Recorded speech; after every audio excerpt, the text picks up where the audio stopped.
کہ مکالمہ جو ہے وہ کسی موضوع پر گفتگو کے لیے دیا جاتا ہے۔ اگر ہم گزشتہ سالوں کے مکالمے دیکھیں تو استاد اور شاگرد کا مکالمہ ہے، دو دوستوں کے درمیان مہنگائی کا مکالمہ ہے، اسی طرح فیشن کے موضوع پر مکالمہ ہے۔ یہ موضوع پر ڈسکشن بھی ہو سکتا ہے اور ایک دوسرے دو لوگوں کے درمیان اختلاف رائے بھی پائی جاتی، تو یہ ساری چیزیں اس کے اندر ذہن میں رکھیے گا۔ تو آپ نے شروع میں حال احوال ہی پوچھنا ہوتا ہے، اور بات کو شروع کرنے کا جو چند ابتدائی جملے ہوتے ہیں جسے ہم آغاز یا تعارف کہتے ہیں، اس سے بات کا آغاز کیا جائے گا۔ موضوع پر بعد میں آئیں گے۔ دوسرا پوائنٹ ہے جس کے اندر بیٹا موضوع، مکالمے کے حصے میں دوسرا حصہ ہے موضوع پر گفتگو، یعنی مکالمہ ہمیشہ موضوع پر ڈسکس کی جائے گی جو موضوع آپ کو دیا گیا ہے۔ اگر جہیز ایک سماجی لعنت ہے تو جہیز کے بارے میں ساری گفتگو ہونی چاہیے، دوسری غیر ضروری باتیں اس میں شامل کرنے کی ضرورت نہیں ہے، ساری گفتگو کا دار و مدار اس موضوع کے گرد گھومنی چاہیے۔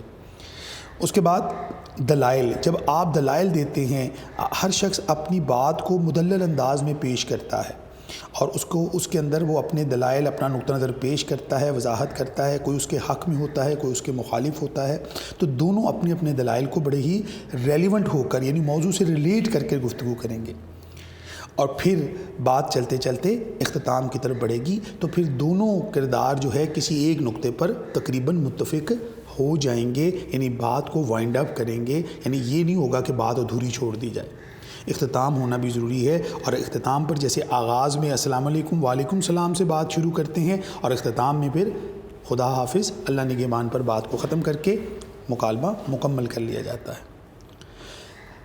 یہ تو تھے مکالمے کے حصے۔ تیسرا پوائنٹ بیٹا، جیسا کہ ہم پہلے بھی ڈسکس کر چکے، مکالمہ روزمرہ بول چال کے انداز میں تحریر کریں گے، یعنی جیسے اس کے کردار ہوں گے ویسی ہی ان کی بول چال ہوگی، گفتگو ہوگی، یعنی ڈاکٹر اور مریض اگر گفتگو کریں گے تو ان کی لب و لہجے میں فرق ہوگا، لیکن گفتگو بناوٹی نہیں ہونی چاہیے۔ گفتگو جو ہے جیسے روزمرہ زندگی میں ہم مشاہدہ کرتے ہیں، لوگوں کو دیکھتے ہیں گفتگو کرتے ہوئے یا ہم بات چیت کرتے ہیں، اس انداز سے گفتگو کریں گے۔ اور اس میں یہ بھی ہم نے یہ خیال رکھنا ہے کہ جو گفتگو ہے اس میں بناوٹ نہ ہو، یعنی ہم اس کے اندر غیر ضروری اس کو زیادہ مشکل بنانے کی کوشش نہ کریں، اور بات کو نارمل جیسے کوئی کردار گفتگو کرتا ہے ویسے ہی گفتگو کی جانی چاہیے۔ مکالمے کے جملے مختصر ہوں، چوتھا پوائنٹ دیکھیے گا، مکالمے کے جملے مختصر ہوں، زیادہ طویل نہ ہوں، نیز اس بات میں وزن پیدا کرنے کے لیے ایک دو حوالے مارکرز سے لکھے جا سکتے ہیں، کوئی آیت، کوئی حدیث، کوئی شعر، برسبیل تذکرہ آپ اس کا استعمال بھی کر سکتے ہیں، لیکن جملے مختصر ہوں گے، لمبی لمبی عبارتیں لکھنے کی ضرورت نہیں ہوتی، مختصر جملوں میں بات کی جاتی ہے، تو یہ آپ نے اس بات کا خیال رکھنا ہے۔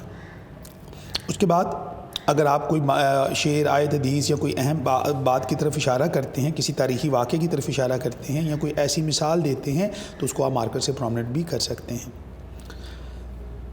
اس کے بعد بیٹا جملے میں علامات کا خیال رکھیں گے آپ، جس میں جو آپ قوسین کی علامت استعمال کرتے ہیں، وقفہ کی علامت استعمال کرتے ہیں، سکتہ کی علامت استعمال کرتے ہیں، سوالیہ علامت استعمال کرتے ہیں، ندائیہ کی علامت استعمال کرتے ہیں، تو علامات کا بھی آپ نے خیال رکھنا ہے، تو آپ نے جملوں کے اندر علامات کو بھی ٹھیک رکھنا ہے۔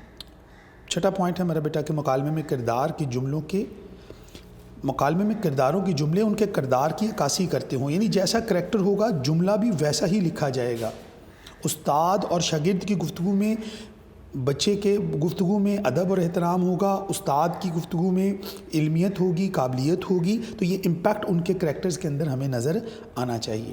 دوستوں کے درمیان اگر گفتگو کرتے ہیں تو اس میں بے تکلفی ہوتی ہے، لیکن بے تکلفی بھی اگر ہو تو وہ جو ہے تہذیب کے دائرے سے باہر نہیں ہونی چاہیے۔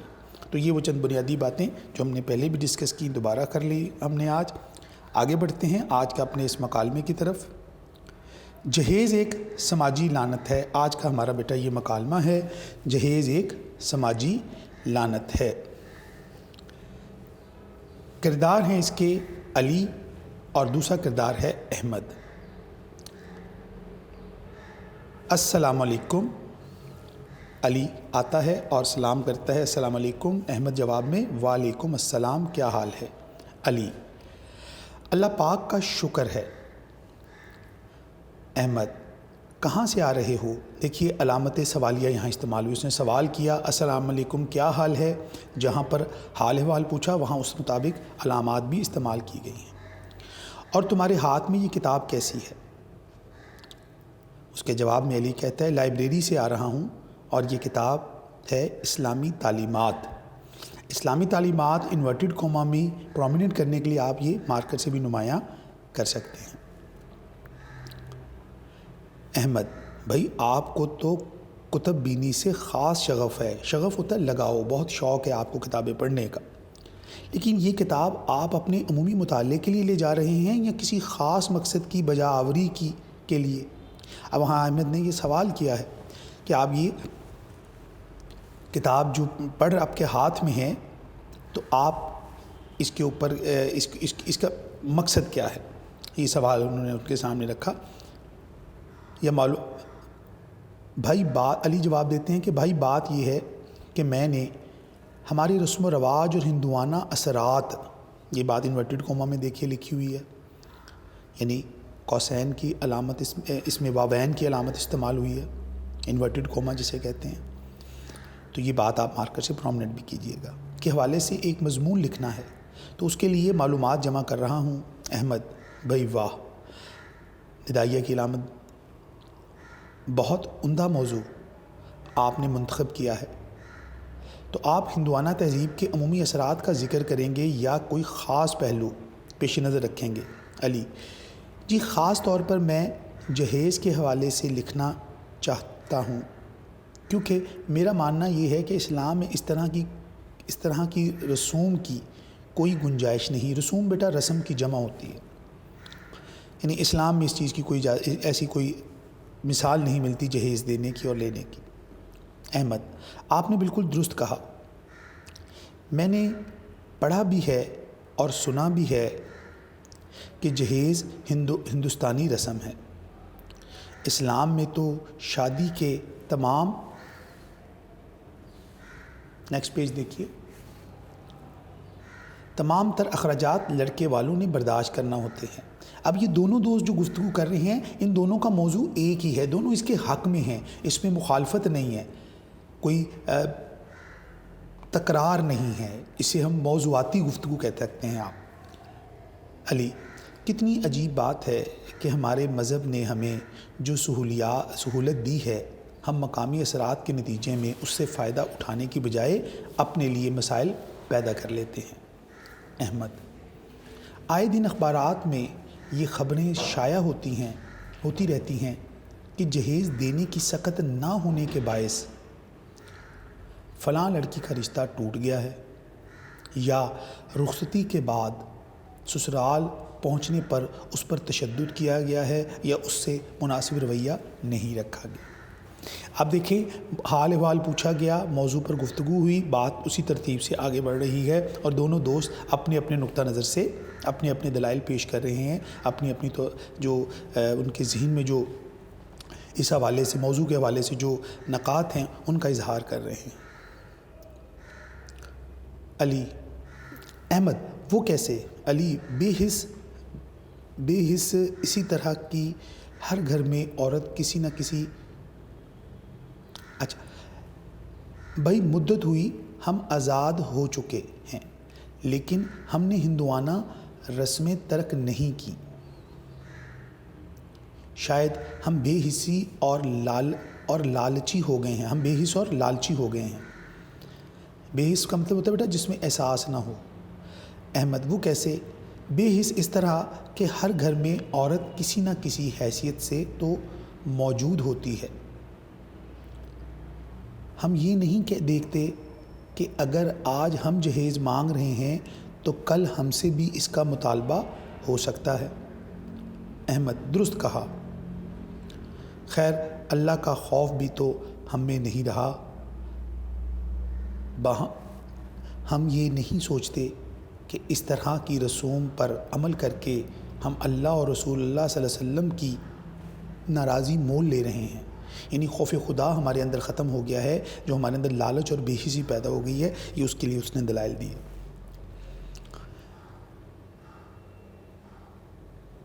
علی بھائی اللہ اور رسول کی بھی آپ نے خوب کہی۔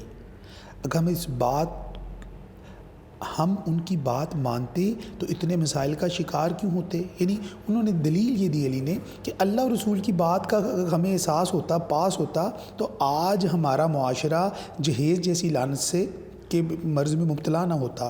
یہ ہندوانہ تہذیب کے اثرات جو ہے مسلمانوں کے اندر جو ہے جب ٹرانسفر ہوئے ہیں، اور اس کے پیچھے لالچ اور طمع کی جو دولت کی لالچ ہے اس نے ہمیں بے حس کیا ہے، تو یہ اللہ اور رسول سے دوری ہی کا نتیجہ ہے۔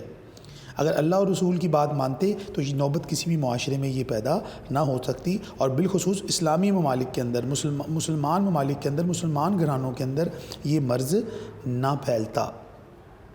علی احمد، جہیز کے مطالبے میں شاید تن آسانی بھی شامل ہے کہ گھر بیٹھے بٹھائے زندگی کی ساری آسائشیں حاصل ہو جائیں۔ علی، آج کل مہنگائی کی جو صورتحال ہے، اس میں ایک شریف آدمی کے لیے زندگی گزارنا مسئلہ ہے۔ اگر 5-10 لاکھ کا اضافی بوجھ اس پر پڑ جائے تو وہ تو پھر ساری زندگی قرض سے نجات نہیں پا سکتا۔ احمد، بالکل بجا کہا آپ نے۔ علی، آپ کے ساتھ گفتگو کر کے مجھے اپنے خیالات کو ترتیب دینے میں بڑی مدد ملی ہے، آپ کا بہت شکریہ۔ احمد، ارے نہیں، اس میں شکریہ کی کون سی بات ہے؟ جب آپ مضمون لکھ لیں تو مجھے بھی پڑھنے کے لیے دیجیے گا۔ علی، ضرور، مجھے بڑی خوشی ہوگی۔ احمد، جزاک اللہ۔ علی، اجازت دیجیے، انشاءاللہ پھر ملاقات ہوگی۔ اللہ حافظ۔ احمد، اللہ حافظ۔ علی، اللہ حافظ یا اللہ نگہبان۔ ہمارا نیکسٹ مکالمہ دو دوستوں کے درمیان انٹرنیٹ کے فوائد دو نقصانات کے موضوع پر مکالمہ لکھیں۔ دو دوست لائبریری میں ملتے ہیں اور ان کے درمیان گفتگو کا آغاز ہوتا ہے۔ پہلا دوست، السلام علیکم، کیسے ہیں آپ؟ سوالیہ کی علامت۔ دوسرا دوست، وعلیکم السلام، ندائیہ کی علامت ہے، اللہ کے فضل و کرم سے بالکل ٹھیک ہوں۔ دیکھیے جملے مختصر ہیں، علامات کا خیال رکھا جا رہا۔ پہلا دوست، آج کل لائبریری میں کم دکھائی دیتے ہیں۔ دوسرا دوست، لائبریری میں کتب کے مطالعے کی غرض سے آنا ہوتا تھا، اب کتابیں میرے کمپیوٹر موبائل میں ہیں، اس لیے یہاں آنے کی زیادہ ضرورت نہیں پڑتی۔ پہلا دوست، پوری لائبریری کمپیوٹر موبائل میں، وہ کیسے؟ آپ کا مطلب ہے کہ آن لائن کتب پڑھ لیتے ہیں؟ دوسرا دوست، بالکل جناب، انٹرنیٹ نے زندگی کو باسہولت بنا دیا ہے۔ لائبریری کی اکثر کتب جو انٹرنیٹ پر دستیاب ہیں، جب چاہیں پڑھ لیں۔ سب سے پہلے آغاز ہوا مکالمے کا، حال احوال پوچھا گیا، سلام دعا ہوئی، موضوع پر دونوں دوستوں کے درمیان گفتگو ہوئی۔ آپ دیکھیے جملے مختصر ہیں اور حال احوال کے بعد وہ موضوع کی طرف آ رہے ہیں۔ تو یہی ترتیب آپ نے اپنے مکالموں میں خیال رکھنا ہے، پہلے چند ڈائلاگز حال احوال کے پوچھ کر یا بات کا آغاز کر اور اس کے بعد موضوع پہ آ جانا ہے۔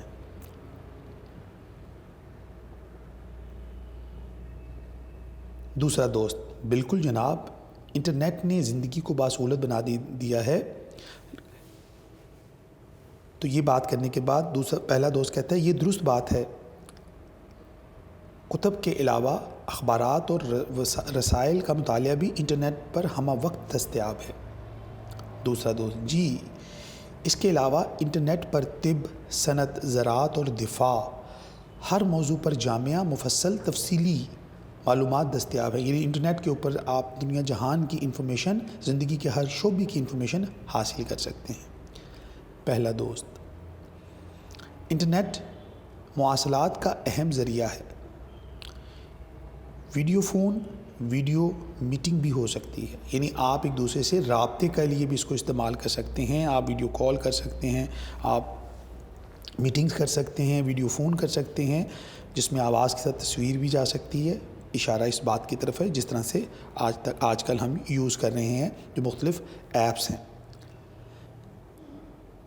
دوسرا دوست، انٹرنیٹ تفریح کا بھی عمدہ ذریعہ ہے، یعنی ایک بہترین وسیلہ ہے تفریح کے لیے۔ فلمیں، ڈرامے، دستاویزی پروگرام کسی بھی وقت دیکھے جا سکتے ہیں۔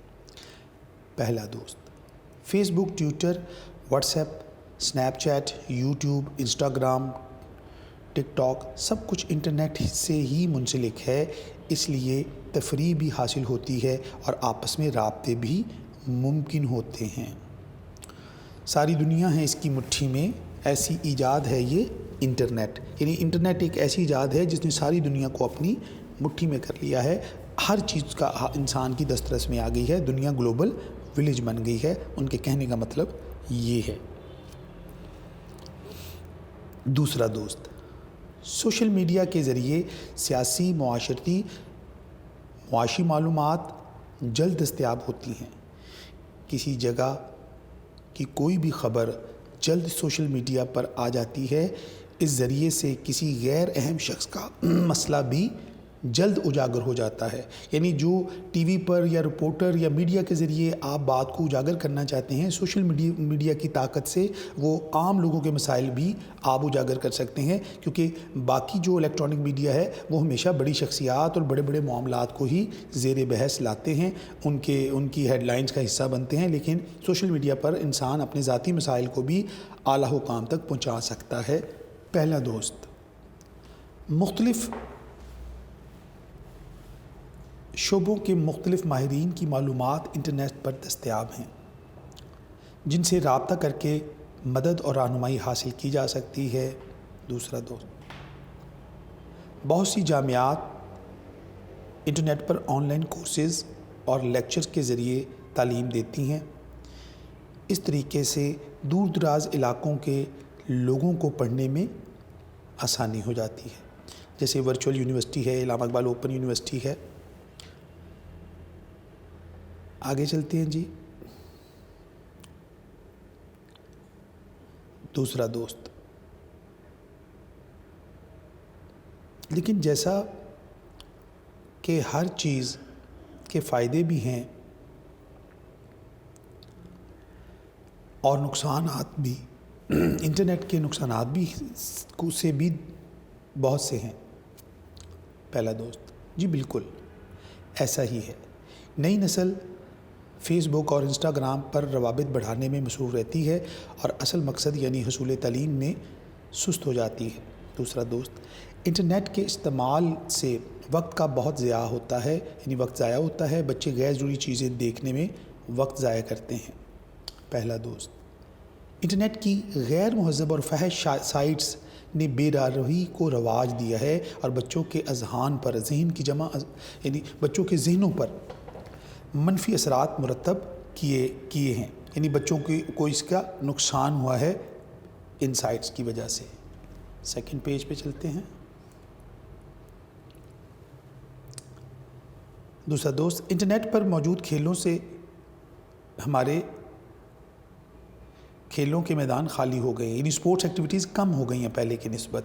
روایتی کھیلوں سے جسمانی ورزش کے ساتھ ساتھ نظم و ضبط کی تربیت حاصل ہوتی تھی، جسمانی چستی پیدا ہوتی تھی، لیکن نیٹ گیمز نے سارا منظرنامہ بدل دیا ہے، بچے سست ہو گئے ہیں۔ یہ اس کے سائیڈ ایفیکٹ ہیں۔ پہلے اس کے پازیٹیو یوز کی بات ہوئی ہے، اب اس کے جو نقصانات کی بات ہو رہی ہے انٹرنیٹ کی وجہ سے۔ پہلا دوست، ایسی فلمیں اور ایسے ڈرامے نیٹ پر عام دستیاب ہیں جن سے تفریح نہیں بلکہ معاشرتی بگاڑ اور اخلاقی برائیوں کی اشاعت ہوتی ہے۔ یہ ڈرامے ہمیں ہمارے مذہب اور معاشرت سے دور کرتے ہیں اور یہود و ہنود کی ثقافت کی تعلیم دیتے ہیں۔ دوسرا دوست، اس کے علاوہ نیٹ گیمز سے متشدد رویے پیدا ہوتے ہیں، برداشت ختم ہو جاتی ہے، انسان فوراً بدلہ لینے اور جان لیوا حملہ کرنے پر تیار ہو جاتا ہے، بچوں میں جو ہے ذہنی بیماریاں پیدا ہو جاتی ہیں۔ پہلا دوست، نیٹ چیٹ جہاں رابطے کا ذریعہ ہے وہاں کار ضیاع بھی ہے، یعنی وقت ضائع کرنے کی ایک وسیع وجہ بنتا ہے۔ بچے سارا دن اور ساری رات دوستوں سے گفتگو میں مصروف رہتے ہیں، ضروری کاموں کو بھلا بیٹھتے ہیں اور سارا وقت باہمی چیٹ کی نظر کر رہے ہیں۔ دوسرا دوست، انٹرنیٹ نے جہاں سماجی فاصلے کم کیے ہیں وہاں سماجی فاصلے بہت زیادہ بڑھا بھی دیے ہیں۔ ایک ہی گھر میں رہنے والے افراد آپس میں موبائل سے نیٹ پر مصروف ہوتے ہیں، ایک کمرے میں بیٹھ کر بھی ایک دوسرے سے دور ہوتے ہیں۔ میاں بیوی اپنے موبائل پہ نیٹ پہ اتنے مصروف ہوتے ہیں کہ ایک دوسرے کی خبر نہیں ہوتی۔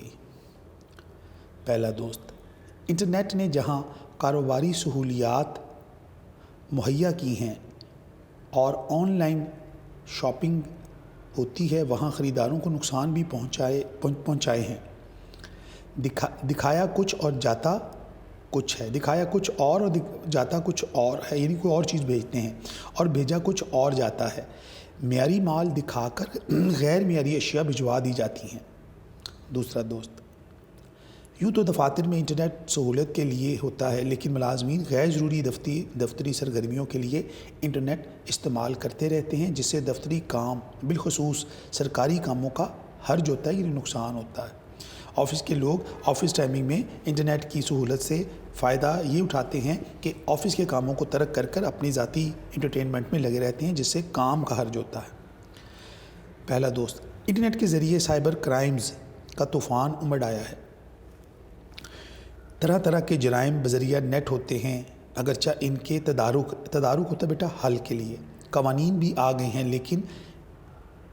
لیکن لوگوں کے لیے نئے مسائل بھی پیدا ہو گئے ہیں۔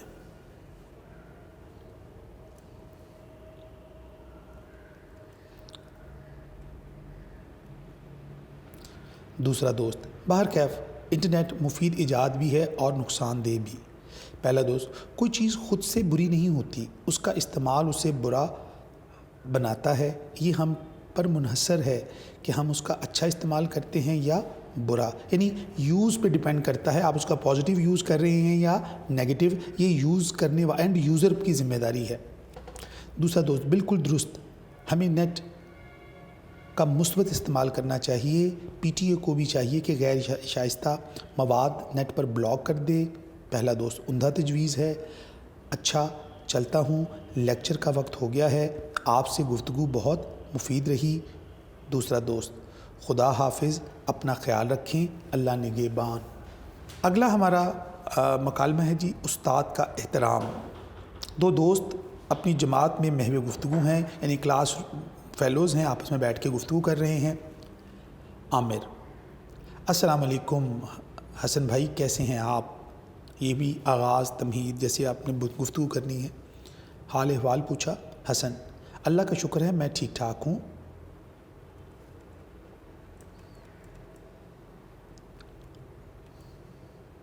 عامر: کہیے تحصیل علم کا عمل کیسا جا رہا ہے؟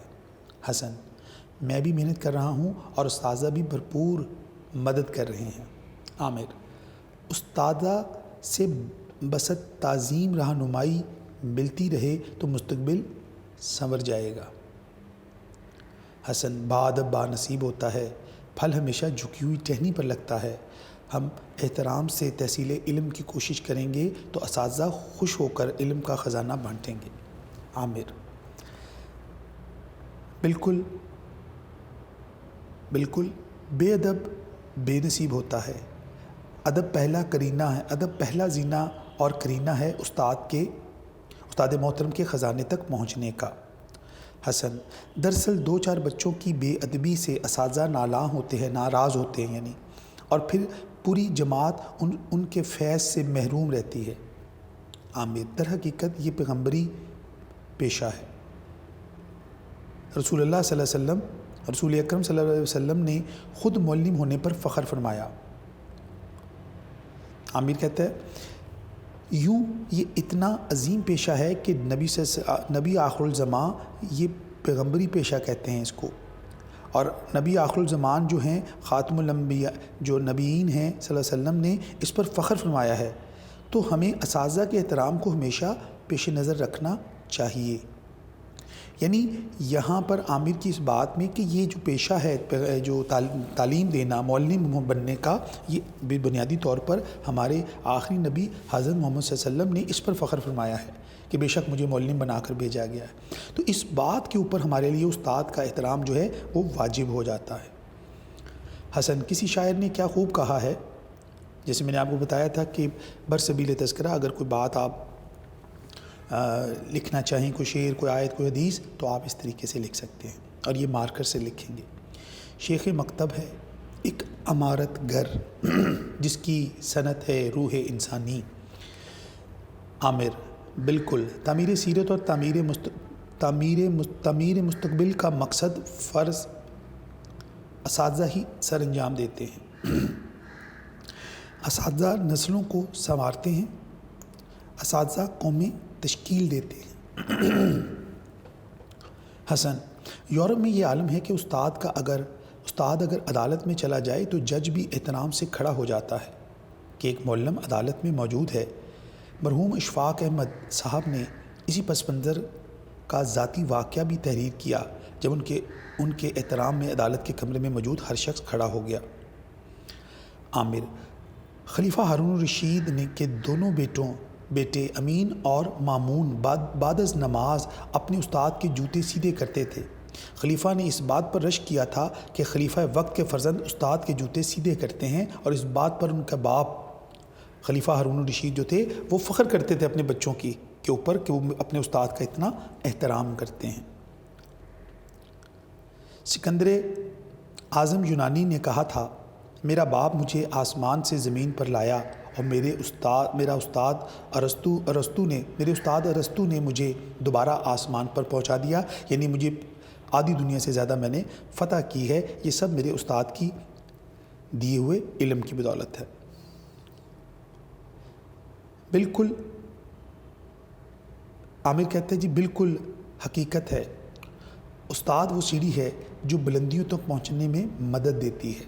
حسن، علامہ اقبال رحمۃ اللہ علیہ کو جب برطانوی حکومت نے سر کا خطاب دینے کا فیصلہ کیا تو اقبال رحمۃ اللہ علیہ نے کہا تھا کہ پہلے میرے استاد مولوی میر حسن کو خطاب دیا جائے، تو انہوں نے اعتراض کیا کہ انہوں نے تو کوئی ایسی کتاب تخلیق نہیں کی، جس کے جواب میں انہوں نے یہ کہا کہ بنیادی طور پر میں ان کی زندہ و جاوید کتاب میں خود ہوں۔ یعنی جب انگریزوں نے یہ کہا کہ آپ نے تو بہت سی کتابیں لکھی ہیں، آپ کے استاد نے کتاب نہیں لکھی، تو اس کے جواب میں علامہ نے یہ دلیل پیش کی کہ ان کی زندہ اور جاوید یعنی جیتی جاگتی کتاب میں خود ہوں، یعنی میں جو کچھ بھی ہوں آج اپنے استاد مولوی میر حسن کی وجہ سے ہوں۔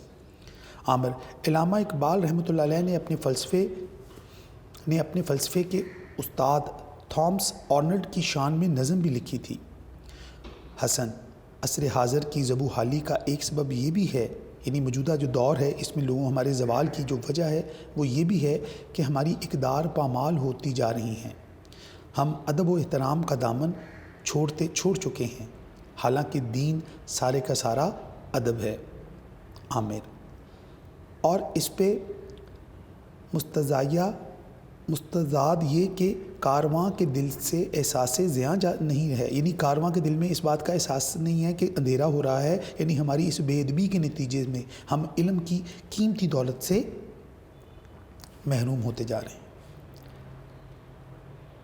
حسن، حکومتی اور عوامی سطح پر استاد کو وہ پذیرائی اور مقام حاصل نہیں ہے جو ماضی میں حاصل تھا، چنانچہ استاد کی کارکردگی بھی وہ نہیں رہی جو ماضی میں تھی۔ ناقدری تعلیمی انحطاط کی بڑی وجہ ہے، یعنی تعلیمی زوال کی وجہ ہے۔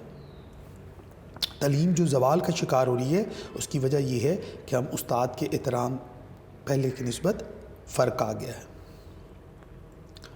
عامر، استاد کو کھویا ہوا مقام دیا جائے تو وہ ذوق و شوق سے تدریس میں کوشاں ہوگا۔ اب اگر احترام والد کا ہی نہ کیا جائے تو گھر کا نظام بگڑ جاتا ہے اور اولاد کی اچھی تربیت نہیں ہو پاتی، اس لیے اگر پوری معاشرے کی تربیت چاہتے ہیں تو استاد کا اس احترام بھی لازمی ہے۔ حسن، درست کہا آپ نے، استاد بھی روحانی باپ ہوتا ہے، اس کی ذمہ داری محض اولاد نہیں بلکہ کئی نسلوں کی ذمہ داری اس پر عائد ہوتی ہے۔ اگر اس کی تعلیمی عمل میں مرکزیت حاصل نہیں ہوگی تو عمل تعلیم پر اثر ہو ہی نہیں پا سکتا۔ تو حسن کی یہ رائے ہوتی ہے کہ استاد نے پوری نسلوں کی تربیت کرنی ہے، تو اگر آپ استاد کو مقام و مرتبہ نہیں دیں گے، اس کو مرکزی اہمیت نہیں دیں گے، تو پھر آپ اس معاشرے کی ان نسلوں کی تربیت نہیں کر سکتے۔ عامر: ہماری بحث سے یہ ثابت ہے کہ استاد صاحب کی قدر و منزلت میں کوئی کمی نہیں ہونی چاہیے۔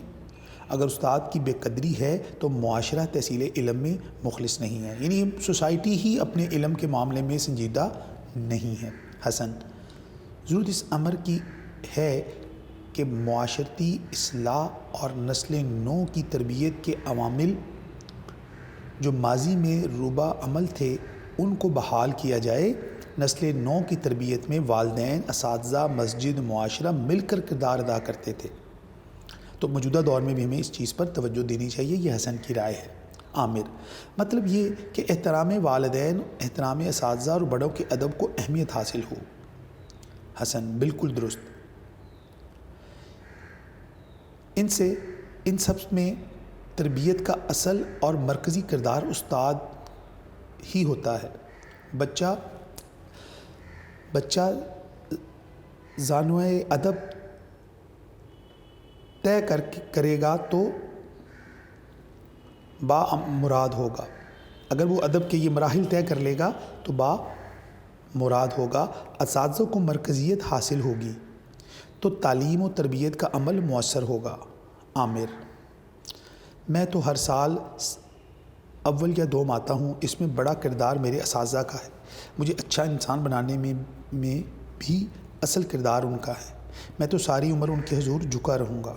حسن: میرے درجات حاصل کرنے میں اصل کردار میرے اساتذہ کا ہے، میں تو ادب سے جھکا رہتا ہوں اور اف تک نہیں کرتا۔ عامر: اچھا بھائی، گھنٹی بج چکی ہے، استاد صاحب آنے والے ہیں، ان کے آنے سے پہلے ہی کتابیں کھول لیتے ہیں اور مؤدب ہو کر بیٹھ جاتے ہیں۔ حسن: بالکل، ان کے حضور خاموشی بھی ادب ہے، آپ سے اچھی گفتگو رہی۔ عامر: اللہ آپ کو کامیاب کرے اور سلامت رکھے۔ حسن: آمین، آپ کو بھی۔ السلام علیکم۔ وعلیکم السلام۔ یہاں پر ایک اختتامی کلمات پر یہ بات ختم ہو جاتی ہے۔ تو بیٹا یہاں تک ہمارے مکالمے ختم ہوئے، انشاءاللہ اگلے لیکچر میں آپ سے دوبارہ ملاقات ہوگی۔ اللہ نگہبان۔